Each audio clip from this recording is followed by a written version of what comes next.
Hey guys, it's Mandy. We are on day 50 of our Bible reading plan. We are in Leviticus 19, 20, and 21, and there is a whole list of various laws in chapter 19. It's going to cover punishments for sin in chapter 20, and then rules for priests in 21. And 19 is going to cover a lot of different things. At the beginning, it starts out with verse 4, "Do not turn to idols or make gods of cast metal for yourselves. I am the Lord your God." There's going to be several mentions as you're reading through not to turn to spiritists or mediums or consult them. Then there's also going to be a warning, do not sacrifice your children to Molech. God, that is not a practice that pleases God. That is a practice of another culture worshiping another God, and that is detestable. That is the detestable sacrifice to the Lord, and he's going to say, don't do that. These rules are basically saying, don't worship God the way that other nations worship their God. Don't live the way that other nations live. Instead, live holy and separate and devoted to the Lord your God. In chapter 20, we read, starting in verse 22, it says, "Keep all my decrees and laws and follow them, so that the land where I am bringing you to live may not vomit you out. You must not live according to the customs of the nations I am going to drive out before you. Because they did all of these things, I abhorred them." So the Lord is saying, live differently than they did, because I abhorred them and I'm driving them out because of the way that they were living. So live differently. Don't do these things. Verse 24 says, "But I said to you, you will possess their land.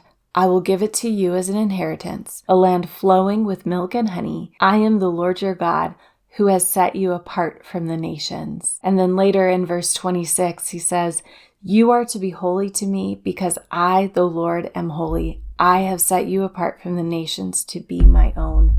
And so we see again the heart of God here, and what he's calling his people to do is to live separate and set apart from the nations around them. They are called to be a light in this world that is meant to glorify and honor God in everything that they say, in the very way that they live, in the way they interact with each other, in who they love, in who they marry. All of these things are meant to glorify him and speak a better word to the nations around them of who their God is and his might and his power and his holiness. And so God is calling them to live very different lives than the nations around them. And he does the same with us today. As Christians, we're called a priesthood of all believers, holy and set apart.